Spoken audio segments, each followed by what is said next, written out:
ಇಂದಿರಾ ಮನೆ ಅಡುಗೆಗೆ ಸುಸ್ವಾಗತ. ಇಂದಿರಾ ಮನೆ ಅಡುಗೆಯಲ್ಲಿ ಇವತ್ತು ನಾನು ಅವಲಕ್ಕಿ ಪಲಾವ್ ಹೇಗೆ ಮಾಡೋದು ಅಂತ ತೋರಿಸ್ತಾ ಇದ್ದೀನಿ. ಬನ್ನಿ ಅವಲಕ್ಕಿ ಪಲಾವ್ ಹೇಗೆ ಮಾಡೋಣ ಅಂತ ನೋಡೋಣ. ಇವಾಗ ನಾನೊಂದು ಬೋಲ್ ತೊಗೊಂಡಿದ್ದೀನಿ. ಬೋಲಿಗೆ ನಾನು ಅರ್ಧ ಕೆಜಿಯಷ್ಟು ಅವಲಕ್ಕಿನ ತೊಳೆದಿಟ್ಕೊಂಡಿದ್ದೀನಿ. ತೊಳೆದಿಟ್ಕೊಂಡಿರೋ ನೀರು ಚೆನ್ನಾಗಿ ಕುದಿಸಿ, ಕುದ್ದಿರೋ ನೀರನ್ನು ನಾನು ಅವಲಕ್ಕಿ ಮುಳುಗೋಷ್ಟು ಮಾತ್ರ ಹಾಕ್ತಾಯಿದ್ದೀನಿ. ಅವಲಕ್ಕಿ ಮುಳುಗೋಷ್ಟು ಮಾತ್ರ ಹಾಕಿ ನಾವು ಸೈಡ್ಗೆ ಇಟ್ಬಿಡೋಣ. ಒಂದು 5 ನಿಮಿಷ ನಾವು ನೆನೆಯಕ್ಕೆ ಬಿಟ್ಬಿಡೋಣ. ಒಂದು 10 ನಿಮಿಷ ನೆನೆಯೋಷ್ಟರಲ್ಲಿ ನಾವು ಪಲಾವ್ಗೆ ಎಲ್ಲ ರೆಡಿ ಮಾಡ್ಕೊಳ್ಳೋಣ. ಪಲಾವ್ ರೆಡಿ ಮಾಡೋದಕ್ಕೆ ನಾನೊಂದು ಬಾಣಲಿ ತೊಗೊಂಡಿದ್ದೀನಿ. ಬಾಣಲಿಗೆ ಬಂದ್ಬಿಟ್ಟು ನಾನು 6 ಸ್ಪೂನಷ್ಟು ಎಣ್ಣೆ ಹಾಕ್ಕೊಳ್ತಾ ಇದ್ದೀನಿ. ಎಣ್ಣೆ ಸ್ವಲ್ಪ ಜಾಸ್ತಿ ಬೇಕಾಗುತ್ತೆ. ಇದಕ್ಕೆ ನಾನು ಒಂದು ಈರುಳ್ಳಿನ ಸಣ್ಣಗೆ ಉದ್ದಕ್ಕೆ ಕಟ್ ಮಾಡಿ ಹಾಕ್ಕೊಂಡಿದ್ದೀನಿ. ಈರುಳ್ಳಿ ಜೊತೆಗೆ ನಾನು ಎಲೆಕೋಸನ್ನ ಒಂದು ಅರ್ಧ ಕಪ್ ಹಾಕ್ಕೊಂಡಿದ್ದೀನಿ. ಒಂದು 1/4 ಕಪ್ಪಿನಷ್ಟು ಬೀನ್ಸು, 1/4 ಕಪ್ ಕ್ಯಾರೆಟು, 1/4 ಕಪ್ ಬಟಾಣಿ ಮತ್ತು ಒಂದು 1/4 ಕಪ್ಪಿನಷ್ಟು ಕ್ಯಾಪ್ಸಿಕಮ್ ಹಾಕ್ಕೊಂಡಿದ್ದೀನಿ. ಕ್ಯಾಪ್ಸಿಕಮ್ ಹಾಕ್ಕೊಂಡು ಸ್ವಲ್ಪ ಕರಿಬೇವು, ಸ್ವಲ್ಪ ಒಂದು 10 ಹಸಿಮೆಣ್ಸಿನ್ಕಾಯಿನ ಹಾಕ್ಕೊಂಡಿದ್ದೀನಿ. ಹಸಿಮೆಣ್ಸಿನ್ಕಾಯಿ ಹಾಕ್ಕೊಂಡು ಸ್ವಲ್ಪ ಚೆನ್ನಾಗಿ ನಾವು ಫ್ರೈ ಮಾಡ್ಕೋಬೇಕಾಗುತ್ತೆ. ತರಕಾರಿ ಎಲ್ಲ ಒಂದು 3/4 ಭಾಗ ಬೇಯೋವರೆಗೂ ನಾವು ಫ್ರೈ ಮಾಡ್ಕೋಬೇಕಾಗುತ್ತೆ.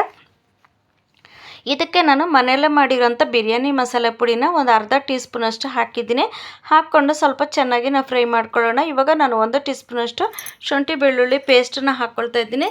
ಪೇಸ್ಟನ್ನು ಹಾಕ್ಕೊಂಡು ನಾವು ಚೆನ್ನಾಗಿ ಫ್ರೈ ಮಾಡ್ಕೊಳ್ಳೋಣ. ಸ್ವಲ್ಪ ಒಂದು 10 ನಿಮಿಷ ನಾವು ಫ್ರೈ ಮಾಡ್ಕೋಬೇಕಾಗುತ್ತೆ. ಮಸಾಲೆ ಎಲ್ಲ ಹಿಡಿಯೋವರೆಗೂ ತರಕಾರಿ ಎಲ್ಲ ಬೇಯೋ ತನಕ ನಾನು ಒಂದು ಅರ್ಧ ಹಿಡಿ ಪುದೀನ, ಅರ್ಧ ಹಿಡಿ ಕೊತ್ತಂಬರಿ ಸೊಪ್ಪು ಹಾಕಿದ್ದೀನಿ. ಕೊತ್ತಂಬರಿ ಸೊಪ್ಪು ಹಾಕಿ ಚೆನ್ನಾಗಿ ಫ್ರೈ ಮಾಡ್ಕೊಳ್ಳೋಣ. ಫ್ರೈ ಮಾಡ್ಕೊತಿದ್ದಂಗೆ ಇದಕ್ಕೆ ಒಂದು ಟೊಮೆಟೊನ ಹಾಕ್ಕೊಂಡಿದ್ದೀನಿ. ಮೀಡಿಯಮ್ ಸೈಜಿಂದು ಟೊಮೆಟೊ ಹಾಕ್ಕೊಂಡು ನಾವು ಚೆನ್ನಾಗಿ ಫ್ರೈ ಮಾಡ್ಕೋಬೇಕಾಗುತ್ತೆ. ತರಕಾರಿಲಿರೋ ನೀರಿನ ಅಂಶ ಎಲ್ಲ ಹೊರಗಡೆ ಬರೋವರೆಗೂ ನೀರಿನ ಅಂಶ ಹೋಗೋವರೆಗೂ ನಾವು ಫ್ರೈ ಮಾಡ್ಕೋಬೇಕಾಗುತ್ತೆ.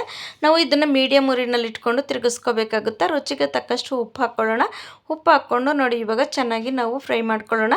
ಇದು ನೋಡಿ ನಮಗೆ ಯಾವಾಗಲಾದರೂ ನಮಗೆ ಅರ್ಜೆಂಟಿಗೆ ಮಾಡಬೇಕಂದ್ರೆ, ನಮಗೆ ಯಾರಾದರೂ ಗೆಸ್ಟ್ ಬಂದರು ಅಂದ್ಕೊಳ್ಳಿ, ಆಗ ಮನೆಯಲ್ಲಿ ನಾವು ಅವಸರಕ್ಕೆ ನಾವು ಬೇಗನೆ ಮಾಡ್ಕೋಬೋದಾಗುತ್ತೆ.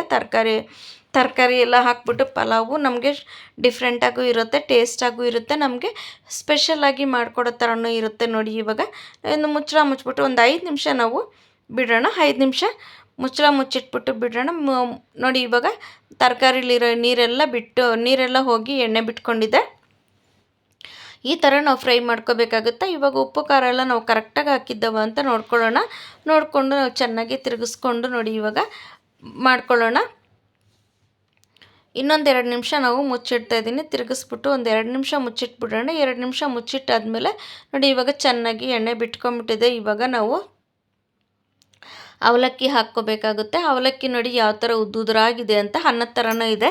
ಇವಾಗ ನಾವು ಅವಲಕ್ಕಿನ ಸೇರಿಸ್ಕೊಂಬಿಟ್ಟು ನಾವು ಚೆನ್ನಾಗಿ ಫ್ರೈಡ್ ರೈಸ್ಗೆ ಯಾವ ಥರ ನಾವು ತಿರುಗಿಸ್ತೀವೋ ಅದೇ ಥರ ನಾವು ತಿರುಗಿಸ್ಕೋಬೇಕಾಗುತ್ತೆ. ಅವಲಕ್ಕಿಲಿರೋ ನೀರಿನ ಅಂಶ ಹೋಗೋ ತನಕ ನಾವು ಅವಲಕ್ಕಿನ ತಿರುಗಿಸ್ಕೋಬೇಕಾಗುತ್ತೆ. ಇದು ಅನ್ನ ಎಲ್ಲ ಅವಲಕ್ಕಿ, ಹಾಗಾಗಿ ನೀವು ನಿಧಾನಕ್ಕೆ ತಿರುಗಿಸ್ಕೋಬೇಕಾಗುತ್ತೆ. ನಾವು ತುಂಬ ಒರಟಾಗಿ ನಾವು ಇದನ್ನು ತಿರುಗಿಸ್ಕೊಳ್ಳೋಕ್ಕಾದ್ರೆ ಮುದ್ದೆ ಆಗಿಬಿಡುತ್ತೆ.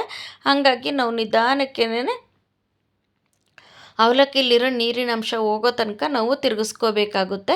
ಚೆನ್ನಾಗಿ ಮಸಾಲೆ ಅವಲಕ್ಕಿ ಎಲ್ಲ ಚೆನ್ನಾಗಿ ಫ್ರೈ ಆಗಬೇಕು. ಆ ಥರ ನಾನಿವಾಗ ಒಂದು ಅರ್ಧ ಕಪ್ಪಿನಷ್ಟು ಕಾಯಿ ತುರಿನ ಹಾಕ್ಕೊಳ್ತಾ ಇದ್ದೀನಿ. ಕಾಯಿ ತುರಿ ನಾವು ಕೊನೆಯಲ್ಲಿ ಹಾಕಿದಾಗ ಹಸಿ ಕಾಯಿ ತುರಿ ನಮಗೆ ಬಾಯಿಗೆ ಸಿಕ್ಕುವಾಗ ತುಂಬ ಟೇಸ್ಟ್ ಅನಿಸುತ್ತೆ, ಚೆನ್ನಾಗಿರುತ್ತೆ. ಅಂದರೆ ತುಂಬ ಹೊತ್ತು ಇದನ್ನು ಇಟ್ಟು ತಿನ್ನೋದಕ್ಕಾಗೋದಿಲ್ಲ, ಆವಾಗಲೇ ತಿಂದುಬಿಡಬೇಕಾಗುತ್ತೆ. ಇವಾಗ ನಾವು ನೋಡಿ ಚೆನ್ನಾಗಿ ತಟ್ಟೆಗೆ ಹಾಕ್ಕೊಂಡಿದ್ದೀನಿ. ನೋಡಿ ನೀವು ಮನೇಲಿ ಮಾಡಿ ನೋಡಿ ಹೇಗೆ ಅನ್ನಿಸ್ತು ಅಂತ ಕಮೆಂಟ್ ಬಾಕ್ಸಲ್ಲಿ ತಿಳಿಸಿ. ನಮ್ಮ ವೀಡಿಯೋನ ಫಸ್ಟ್ ಟೈಮ್ ನೋಡ್ತಿದ್ರೆ ಸಬ್ಸ್ಕ್ರೈಬ್ ಮಾಡಿ, ಬೆಲ್ ಬಟನ್ ಒತ್ತಿ ಲೈಕ್ ಮಾಡಿ. ನಮ್ಮ ವೀಡಿಯೋನ ಸ್ಕಿಪ್ ಮಾಡದೆ ನೋಡಿದ್ದಕ್ಕಾಗಿ ತುಂಬ ಧನ್ಯವಾದಗಳು ವೀಕ್ಷಕರೇ. ನಮಸ್ಕಾರ.